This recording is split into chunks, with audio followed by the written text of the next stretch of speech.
नमस्कार, एक नए संस्करण में आपका स्वागत है। जिंदगी में कुछ अगर मन के मुताबिक हो जाए तो हम कहते हैं पौ 12 हो गई, और अगर मन के मुताबिक ना हो तो 12 बज गए, ऐसा कहा जाता है। 12 बड़ा इंपॉर्टेंट है क्योंकि बात खाली का 12वां संस्करण है और जिंदगी में एक संस्करण आता है कक्षा 12वीं का, तो उसके संस्मरण क्या है संस्करण के हम जानने की कोशिश करेंगे। मैं हूं अनिमेश और अनीश और निकिता हैं। तो 12वीं पास है आप दोनों?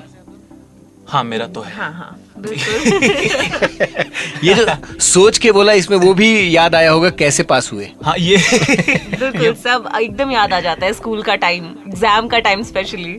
मैं तो यही सोच रहा हूँ कि जब हम 12वीं कक्षा में थे तब कोई 12th फेल क्यों नहीं बना कर ले आया था, कुछ तो जस्टिफाई कर पाते घर में। हाँ, फिर एक सपने भी हम देख सकते थे कि यार मैं 12वीं पास करके फिर आईपीएस बन जाऊंगा, वो नहीं हो पाया हमसे।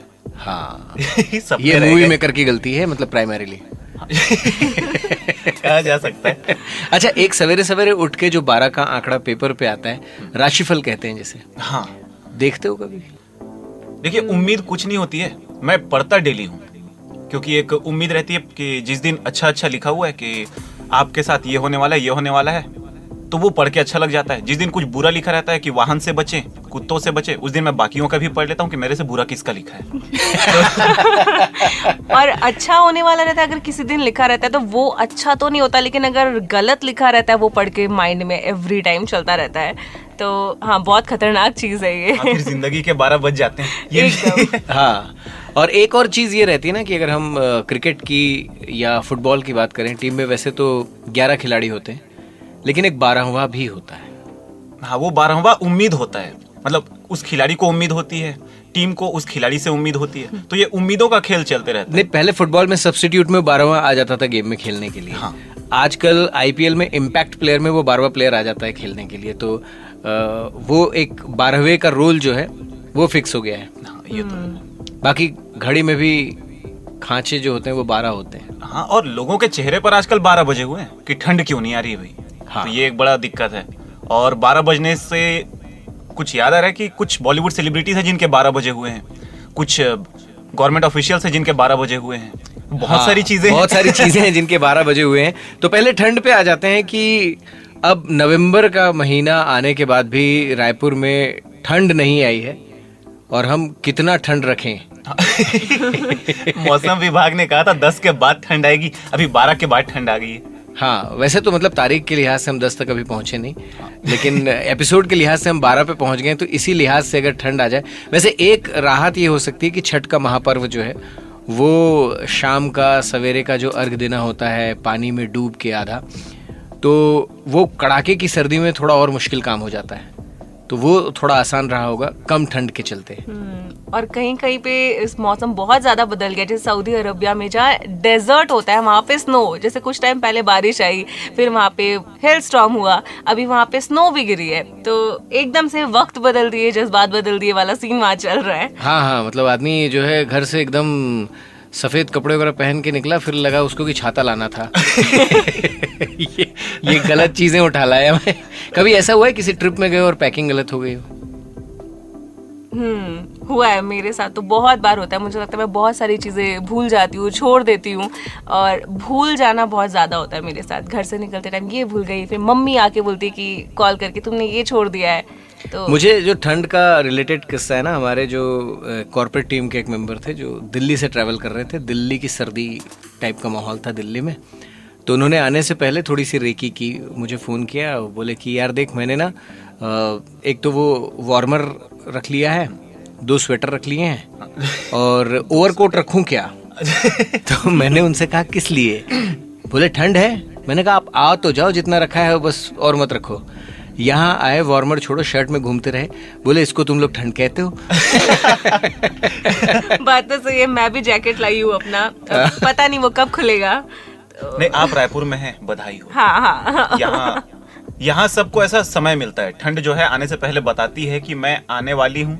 फिर वो चूंकि इंडियन कल्चर है, we Indians are always late, तो ठंड थोड़ी लेट से आएगी। एक और बात हम लोग कह सकते हैं कि मतलब जो रायपुर के लोग हैं ना, बाय नेचर और by weather we are not layered. ये सही था। एकदम। तो हम थोड़ा सा इसमें स्वैग ढूंढ लेते हैं। क्या करें, ठंड तो नहीं ढूंढ पा रहे, हाँ, ये स्वैग ही ढूंढ लेते हैं। अच्छा, ढूंढने से याद आया कि कभी कभी जिंदगी में आदमी कुछ परेशानियों के उपाय ढूंढता है और कुछ यूनिक तरीके से ढूंढता है। तो हुआ ये कि एक बंदा है, उसने तहसीलदार के पास कुछ काम था, खसरा नक्शा कुछ कराना था उसको। तो पहले उसने कुछ 1,500-2 हज़ार रुपये जो चाहे थे वो दे दिए। फिर कहा कि नहीं, काम के लिए तो और लगेंगे, आंकड़ा राउंड फिगर में 10 होना चाहिए, तो 8,500 रुपये और आप भेंट करें। तो उस बंदे ने कहा कि अच्छा भेंट करना ही है तो हम भेंट करते हैं। तो भेंट मुलाकात एक जन दर्शन जो होता है कलेक्टर का, वहाँ चला गया, प्रॉपर एक एप्लीकेशन ड्राफ्ट करके कि आदरणीय जिलाधीश महोदय, मुझे अपने ज़मीन के काम को कराने के लिए तहसीलदार महोदय को 8,500 रुपये की रिश्वत देनी है, पैसे मेरे पास है नहीं, आपसे अनुरोध है कि कृपया मुझे ये राशि उधार दें, मैं आपका उधार मजदूरी करके चुका दूंगा। नहीं देखिए, उसकी भलमन साहब देखिए, उसने किसी पर इल्जाम नहीं लगाया कि मांगे जा रहे हैं। हाँ। उसने ईमानदारी से उधार मांगा और ये कहा कि मेहनत करके चुका दूंगा। मतलब कितना भला दिल होगा उस इंसान का। ईमानदारी। अच्छा, इसके बाद क्या कलेक्टर का क्या रहा निर्देश? कलेक्टर को तो अब उसने वही कहते हैं, कड़े कदम उठाएंगे, कार्रवाई करेंगे, उनके तो वही रहते हैं। लेकिन ये मामला बड़ा वायरल हो गया है, बड़ी चर्चा में आ गया है कि गुरु जो सिस्टम से उसने सिस्टम से खेला है। हाँ, ये मतलब रूल बाय रूल और लिखित में उन्होंने हाँ। दिया ये सब। अब जिसके लिए उन्होंने उधारी मांगा था वो फिर नहीं दिख रहे होंगे। अक्सर ऐसा होता है ना, छुट्टी में चले जाते हैं, मेडिकल लीव, अब चले जाते हैं, भेज दिए जाते हैं। हाँ। तो दोनों उनसे किस्सा ऐसा होता है।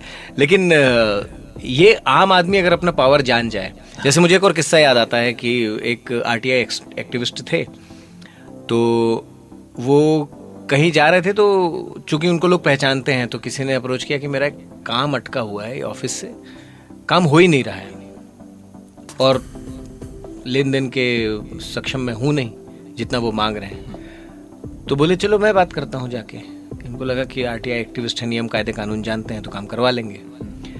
तो ये गए तो नकार दिया गया, बोले ऐसे थोड़ी काम होता है, आप कोई भी हो। तो बोले अच्छा ठीक है, आप एक कोरा कागज़ दे पाएंगे मुझे? तो उसी ऑफिस का कोरा कागज़ लिया, उसमें एक एप्लीकेशन लिखा कि आपके ऑफिस में ये जो कूलर लगा हुआ है, ये जो फ्रिज रखी हुई है, इन तमाम चीज़ों को खरीदने के लिए जो निविदा निकाली गई थी, अच्छा, जो आपने निकाला होगा न्यूज़पेपर में कि हमें इन चीज़ों की परचेज करनी है, टेंडरिंग, उसके डॉक्यूमेंट तिथि के अनुसार, शर्तों के अनुसार, और जो जिन्होंने ये जो भी एजेंसी हायर की गई उनके क्वालिफिकेशन की ज़रा जानकारी उपलब्ध कराएं। तो ऑफिस से आया कि ये सब तो ठेकेदार भाई छोड़ के गए, अब कहाँ से दे, और उन्होंने उसका फोटो वीडियो भी बना लिया। फिर काम हो गया। फिर कुछ मांगा नहीं गया। कुछ मांगा नहीं, वैसा हो गया कि मांगना नहीं है, बस बख्श दो, देना भी नहीं है। अरे आप तो सीरियस हो गए महोदय, हमने तो बस काम के लिए कुछ कहा था, चाय पानी। तो ये चाय पानी से निपटने का लिखित में अगर कोई आ जाए अपने पे, तो काम आसानी से करा सकता है। लिखित में ही अगर लड़ाइयाँ भी हो जाएं तो शायद आसानी होगी। एक और मज़ेदार किस्सा आया है, बिलासपुर हाई कोर्ट में पहुंचा था ये मामला। एक स्टेशन मास्टर साहब थे, फ़ोन पे अपनी बीवी से झगड़ रहे थे। अब कौन किससे झगड़ रहा था तो पता नहीं, हाँ। लेकिन फ़ोन पे झगड़ा हो रहा था, और उधर से जो वाइफ है उन्होंने कहा कि ऐसे नहीं होगा, तुम घर आओ तब बात करेंगे। स्टेशन मास्टर ने कहा ओके। उनका ये ओके उनके वॉकी टॉकी पे रिसीव हो गया, और उनके ओके को सिग्नल समझ के ट्रेन डाइवर्ट कर दी गई टू नक्सलाइट एरिया। जब ट्रेन का उस समय परिचालन बंद था, तो रेलवे को 3 करोड़ का घाटा हो गया, साहब निलंबित हो गए। वो लाइफ में किसी को ओके नहीं बोलने वाले अब। अच्छा ये ठीक है, निलंबित हुए, रेलवे को घाटा हुआ, स्टेशन मास्टर का क्या हुआ घर जाके, कुछ पता चला उनका? नहीं, वो तो जब मामला कोर्ट में पहुंच गया तो वैसे भी रिश्ते टूटन की कगार पे थे। लेकिन इसमें जो ज़रूरी है ना, जैसे लड़ाइयाँ अलग अलग स्तर पे होती हैं, कभी फेस टू फेस लड़ाइयाँ होती हैं, कभी लड़ाइयाँ फिजिकल हो जाती हैं कि लोग जूतम पैजार पे उतर आए। अक्सर लड़ाइयाँ फ़ोन पे होती हैं, फ़ोन पे भी एक वर्बल लड़ाई होती है कि कॉल किया हुआ है उस पे लड़ाई हो रही है, एक चैट पे लड़ाई होती है। हाँ। मैं ये समझना चाहता हूँ जितने भी ऐसे मॉड्यूल ऑफ इंटरपर्सनल लड़ाई हैं, कौन सा सबसे सुचारू है जिसमें लड़ाई सुलझ जाती है? देखिए मुझे जो लगता है कि चुप रह जाना बेहतर होता है ऐसे मामलों पे, कि और दोनों को ही, एक पक्ष को नहीं। लेकिन अगर झगड़े सुलझाने की बात आए तो किसी को जज बना के खड़ा कर लिया जाए तो बेहतर नहीं, हो जैसे जाता वो है। कहते हैं ना कि अगर आप एक रोमांटिक रिलेशनशिप में हो तो आप चैट पे ज्यादा बात कर सकते हो हाँ रादर देन कॉल। हाँ, वो फिर Chat पे ऑकवर्डनेस आ जाता ज्यादा है। मुझे लगता है झगड़े होते हैं क्योंकि उसमें एक्सप्रेशन समझ में नहीं आता कि आप किस एटीट्यूड से बात कर रहे हो। हाँ अच्छा, उस पे एक और ये होता है ना, नहीं, बट जैसे- चैट पे झगड़े सुलझ इस लिहाज से भी सकते हैं कि चैट आपको वो एक ब्रीदिंग स्पेस देता है बिफोर रिएक्शन। हाँ, टाइप करते करते आप थोड़ा अपने आप को कंट्रोल कर सकते जैसे हैं। एक छोटा सा किस्सा है कि अपने यहाँ एक फ्रेंड है, उन्होंने इंग्लिश में मास्टर्स किया हुआ है, तो फीमेल फ्रेंड है, अनफॉर्चुनेटली गर्लफ्रेंड नहीं है। तो उनसे मेरी किसी बात पे ऐसी लड़ाइयाँ हो रही थी, तो हम लोग व्हाट्सएप वाले हैं, थोड़े से स्पेलिंग्स पे ऑलवेज मिस्टेक। तो जब कुछ बहुत बात आगे बढ़ गई कि ये है वो है ऐसा वैसा, तो कॉल करने के बजाय हम लोग चैटिंग पे ही थे कंटिन्यू। तो मैंने कुछ लिखा, उधर से रिप्लाई आया इसका स्पेलिंग सही नहीं है। झगड़े तब रुक गए। अब मुझे ये समझ नहीं आया कि ये इतने गुस्से में थी, स्पेलिंग पे क्यों जा रही है। तो चैटिंग पे मामला सुलझ जाना इसलिए भी बेहतर है कि आपको स्पेलिंग नहीं आती है। हाँ, लड़ाई में easy हो कई जाता है। कई मतलब फोन में क्या होता है ना कि चैट में ये सुविधा है कि अगर फोन में आपकी नाराजगी है तो आपके वॉइस का लेवल अप हो जाएगा। चैट में वो दिखाई नहीं देता। हाँ। अंदरूनी तौर पे तो आदमी चिल्ला रहा होता है लेकिन वो चैट में दिखाई नहीं देता, तो वहां पे जान बच जाती है। अच्छा। फिर आपके जब आप एक्चुअली आपकी जो वोकैबुलरी होती है ना, उसकी परीक्षा होती है नाराजगी में, हाँ क्योंकि जब आप बेहद नाराज होते हैं तो शब्द नहीं मिलते। हाँ, ये तो है। फिर उन शब्दों के इर्द गिर्द घूमते रहते हैं और वो शब्द कभी कभी अपशब्द हो जाते हैं और बात बिगाड़ देते हैं। और उसकी बजाय फिर स्माइली भेजी जाती है। हाँ, इमोजीज ने काफी काम आसान किया है कि आप एक लाल चेहरा भेज दें तो सामने वाला समझ जाएगा कि नाराज है। ठीक है, उसी चेहरे की लालिमा अगर थोड़ा सा डायरेक्शन बदले तो ये भी समझ जाएगा कि प्यार आ रहा है। तो वो इमोजीज काफी चीजें बदल देते। एक मुझे वाकया याद आता है कि पति पत्नी में बहुत घमासान लड़ाई हुई, दोनों ने एक दूसरे से बोलना बंद कर दिया। पति को अगले दिन काम पे जाना था, बड़ा ज़रूरी था, तो उसने कहा कि अब तो काम चलेगा नहीं। तो उसने पत्नी को कहा कि मुझे बहुत ज़रूरी काम है, सवेरे 6 बजे उठा देना, लेकिन बोला नहीं, उसने पर्ची में लिख के दिया। अच्छा, बातचीत बंद थी दोनों हाँ, बातचीत बंद थी दोनों की। अगले दिन नींद खुली 6:30 बजे, तो उसको बहुत गुस्सा आया कि यार बड़ा ज़रूरी काम था ये, मतलब अपनी ईगो पे लेके बैठी, उठाया भी नहीं उसने। लेकिन जैसे ही उठ रहा था तो उसको तकिए के पास एक पर्ची रखी हुई मिली जिसमें लिखा था उठो 6 बज गए। आदमी बोले भी क्या बोले, तो रिटर्न पे आया हुआ है जवाब। तो जैसे कोई पैसा टाइप का मामला था ये।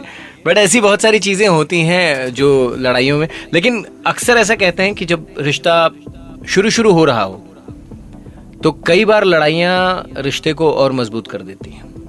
हाँ, ये फिर नाराजगी, रूठना, मनाना, ये ऐसा माना तो जाता है, हमने कभी अनुभव किया नहीं है, वो अलग बात है। आपका कुछ नहीं, इसलिए मैं भी सोच रही हूँ ऐसा है या नहीं है। एक्सपीरियंस तो ऐसा नहीं रहा मेरा। नहीं, मतलब नॉट इन टर्म्स ऑफ कि वो बहुत ही मतलब रिलेशनशिप में रोमांस वाला एंगल कोई हो, दोस्तों के बीच में भी अगर लड़ाई हो जाए। अच्छा, एक छोटा सा किस्सा आता है कि मेरे यहाँ फादर बोल रहे थे कि बेटा शादी कर ले, शादी कर ले। मैं बोला कि नहीं पापा, 2-3 साल और रुकते हैं। तो पापा का ये कहना था कि अरे सही उम्र में शादी कर ले, एक उम्र होती है जिसमें पति पत्नी का रूठना मनाना ये भी चलता है, तो ये इसका भी मजा ले। अब मैं टिफिन लेके ऑफिस के लिए निकला था, मम्मी बोली क्या बोले तेरे पापा? तो मैं बताया कि पापा बोल रहे हैं कि रूठना मनाना ये चलता रहता है। अब मम्मी पता नहीं किस बात पे गुस्सा हो गई, रूठना मनाना इन्होंने कभी मनाया मुझे, मैं इतने साल से रूठी पड़ी हूँ, ये है वो है। तो झगड़े कभी भी शुरू हो सकते हैं। नहीं, तो इसमें पिताजी का ये भी हो सकता है कि अगर मुझे मनाना पड़ रहा है तो ये क्यों मजे में रहे, इसकी भी कराओ। ये भारत है।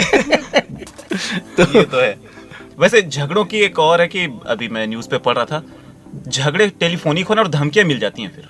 हाँ, वो एक नया चैप्टर है, उस पे आते हैं। लेकिन उससे पहले ये जो झगड़ों से एक मुझे वाकया आ गया कि एक नया रंगरूट आर्मी में ज्वाइन किया और एकदम फ्रेश यंग ब्लड वाइब्रेंट पहुंचा आर्मी में। तो वहाँ पे एक थोड़े एक्सपीरियंस्ड, थोड़े रैंक में हाई एक ऑफिसर थे। तो उन्होंने कहा जवान क्या सोच के आर्मी में आए? बोले सर लाइफ के मज़े लेना चाहता हूँ, आई लव एडवेंचर, मुझे बहुत थ्रिलिंग लाइफ जीने में मज़ा आता है, मैं एडवेंचर की खोज में, रोमांच की खोज में आया हूँ आर्मी में, इसीलिए ऐसे। फिर उसने पूछा सर आप? बोले भाई मैं शादीशुदा हूँ, शांति ढूंढने आया हूँ। खैर, तो ये अपनी अपनी खोज सबकी चल रही है, लेकिन अभी पूरे देश की पुलिस ढूंढ रही है उनको जो धमकियां दे रहे हैं। और हमने फ्लाइट्स में बम की धमकियाँ, सेलिब्रिटीज़ को धमकियाँ, ये सारे ये न्यूज़, ये किस्से हम पढ़ ही रहे थे कि पता चला कि इसके तार तो हमारे छत्तीसगढ़ से भी जुड़ गए। रिसेंटली शाहरुख खान को जो धमकी मिली है उसमें रायपुर का कनेक्ट है कि फ़ोन रायपुर के एक बंदे का था, गुम गया था या चोरी हुआ था। अच्छा हुआ कि उसने रिपोर्ट करा दी थी। रिपोर्ट कराने के मतलब 2 तारीख की चोरी थी, 5 तारीख को धमकी दे दी गई। अब पुलिस तलाश रही है। अब उसमें एक नया आया है कि किसी फिल्म में उन्होंने एक डायलॉग बोला था हिरण को लेकर, इस वजह से एक समाज उनसे नाराज़ है। तो ऐसी सारी चीज़ें, लेकिन फ्लाइट में बॉम्ब है या सेलिब्रिटी को कोई धमकी दे रहा है, ये सिलसिला रुक नहीं रहा है। और ये सिलसिला सारा छत्तीसगढ़ से निकल रहा है, ये बड़ी बात है। मतलब हाँ, मतलब 1-2 किस्से तो आए हैं। जैसे लास्ट टाइम पे वो था कि एयरक्राफ्ट पे बॉम्ब है, हाँ, वो भी छत्तीसगढ़ से ही था। छत्तीसगढ़ से। तो ये या तो यहाँ के जो यूथ हैं वो कुछ तो अलग कर रहे हैं, हाँ, मतलब ये तो और बड़ा करने की ऑब्वियसली चाहत में कुछ भी बड़ा कर दे रहे हैं। लॉ एंड ऑर्डर इससे निपटेगा, लेकिन ये जो फोन पे धमकियां होती है ना, ये नॉर्मल लाइफ का भी बड़ा मुझे याद आता है कि कॉलेज के दौर में मेरा एक दोस्त था, उसका किसी से राड़ा फड्डा जो कहते हैं वो हो गया। तो उसको फोन आया, बोले अपने आप को बहुत समझता है तू, यहाँ आ तेरे को देखते हैं। तो इसने जवाब दिया, देखना तेरे को है तो मैं क्यों आऊं। ये जबरदस्त है। और एक और किस्सा, मतलब यूजुअली पहले फोन जब किसी फ्रेंड का आता था ना तो स्पीकर पे ही लोग बात कर लेते थे, सो दैट एवरीवन एंजॉय। तो एक हमारे साथ का, उसकी नौकरी लग गई। तो नौकरी लगने पे हम छेड़ते थे कि अच्छा है भाई तेरी नौकरी लग गई, लाइफ सेटल हो गई, अब शादी करेगा। तो उसके घर में चल भी रही थी चर्चा, जैसे तुम्हारे यहाँ चल रही है शादी की। तो उसने कहा हाँ हाँ घर में बात तो चल रही है, कोई अच्छी लड़की मिले तो बताना। तो दोस्त ने तुरंत रिमार्क दिया कि अबे अच्छी लड़की मिलेगी तुझे क्यों बताएंगे। अच्छा, ये घर वाले अगर सुने हो कि घर वाले बोलेंगे ये दोस्ती तोड़ रहे तू पहले इन सब से। हाँ, मतलब कुछ ऐसे दोस्त होते हैं जिनको आप घर वालों से नहीं मिलाना चाहेंगे, लेकिन जिंदगी में बड़े खास होते हैं वो। नहीं, और वो जब लाइफ की हालत खराब होती है, जब लाइफ के 12 बजे होते हैं, तो वही दोस्त हैं जो सामने खड़े होते हैं कि हाँ, टेंशन मत ले। एब्सोल्यूट, वो हर जगह मदद करते हैं, लेकिन आप घर वालों से उनको नहीं मिलाना चाहते। मेरा एक मतलब हमारा एक दोस्त था, ग्रुप में एक फ्रेंड था, उसका बड़ा एक अजीब रवैया था। जैसे हम दोस्त सब कहीं मिलके पार्टी कर रहे हैं, अब पार्टी समझ लीजिए कि 9-10 बजे तक चलने वाली है। वो भाई अगर 9 तक चल रही तो 8:30 कट लेता था, 10 तक चल रही तो 9:30 कट लेता था। अच्छा। अब चला गया घर भाई, अपने घर जाके आराम कर, कुछ तो काम है। वो घर जाके हम सबके घर पे फोन लगाता था। कि, हाँ अंकल है क्या? नहीं है। कॉलेज से तो हम लोग 6 बजे निकल गए थे। अब उसमें 1-2 दोस्तों के साथ ऐसा भी हुआ कि वो घर पहुंचे, हाँ भाई कहाँ थे? तो हम लोग तो जिग्नेश के यहाँ थे, जिग्नेश का फोन आया है। वो घर जाके फोन कर रहे हैं। तो ऐसे जो अतरंगी दोस्त हैं, हाँ, ये वही दोस्त हैं जो अब शाहरुख को धमकियां दे रहे हैं। हाँ। आप एक बार उनसे पूछिएगा कहीं वही तो नहीं है। हाँ, ये एक हो सकता हेलो था। शाहरुख, यार तूने डायलॉग बोला था, किधर है वो डायलॉग? और एक वो दोस्त भी बड़े खतरनाक लगते हैं ना, जिनके एग्जाम्पल घर वाले आपको दे। हाँ, ये अक्सर शर्मा जी का बेटा जो होता है। हाँ, नहीं खास दोस्त, अरे वो अपने दोस्त की तरह सीख। तो मेरे यहाँ पे एक किस्सा है कि अपने दोस्तों के ग्रुप में मैं थोड़ा सा ठीक ठाक पढ़ लेता था, एग्जाम में ठीक ठाक नंबर आ जाते थे। तो मेरे दोस्त 2-3 बार घर आए, तो पापा बैठा है, चाय वाय पिलाए, बोले कि अरे यार अनीस कैसा है पढ़ने में, थोड़ा सा बताओ। तो सारे दोस्त अब मेरा मुंह देख रहे हैं, फिर पापा का मुंह देख रहे हैं। एक तो हमारे पिताजी यमराज जैसे लगते हैं, एकदम हट्टे कट्टे अच्छे, दाढ़ी वाड़ी बड़ी हुई है, तो लेकिन नारियल है वो। हाँ। अंदर से एकदम कोमल। तो दोस्त डर के मारे बोल नहीं पा रहे हैं। फिर पापा बोले बेटे चाय पियो ना। अब वो चाय पी रहे हैं। अब उनको ये है कि यार ये आदमी चाय पिला पिला के मारेगा आज। अब वो बता नहीं पा रहे हैं कि यार यही एक लड़का है जो पढ़ता है, हम लोग तो और फेल हो रहे हैं, सप्लीमेंट्री आ रहे हैं। अब वो लोग घर से निकले, पापा ये समझा रहे हैं कि इसको भी बोला करो पढ़ने के लिए, वरना हमारी नाक कट जाएगी फेल हुआ तो। अब दोस्त बाहर निकल के बोल रहे हैं जब तेरा बाप घर में होता है हम लोग को मत बुलाया कर, हम लोग की नाक कट जाती है, वो बोलते हैं पढ़ने के लिए। मुझे एक और आता है, जब नया नया फोन आया था तो हमारे एक दोस्त के पास, एक आध के पास फोन होता था। हाँ, तो उस पे सबके फोन आते थे। तो किसी का फोन आया, उसने बात की, फिर एक और फोन आया तो उसने कहा हाँ हेलो कौन बोल रहे हैं? बोले अच्छा। और उसने जिसका फोन था उसी को पकड़ाया, बोले ले भाई तेरा फोन है। तो उसने पूछा कौन है? बोलता विजय भैया। अच्छा। विजय उनके पिताजी थे। अच्छा, अक्सर ये होता है ना दोस्तों के ग्रुप में, आप उनको उनके पिताजी के नाम से बुलाते हैं। हाँ। जैसे अरे धन्नाराम इधर, हाँ। और वो रिएक्ट करता, ये बड़ी बात है। तो ऐसे बहुत सारे वाकये होते रहते हैं फ़ोन पे, लेकिन जो धमकी चमकी वाला मसला है ये थोड़ा अब गंभीर हो गया है और छत्तीसगढ़ से उसके तार जुड़ना और भी गंभीर हो गया है। तो लेट्स होप कि एक ही गंभीर रहेंगे हमारे इंडिया में, गौतम गंभीर, बाकी चीज़ों को गंभीरता से डील किया जाएगा।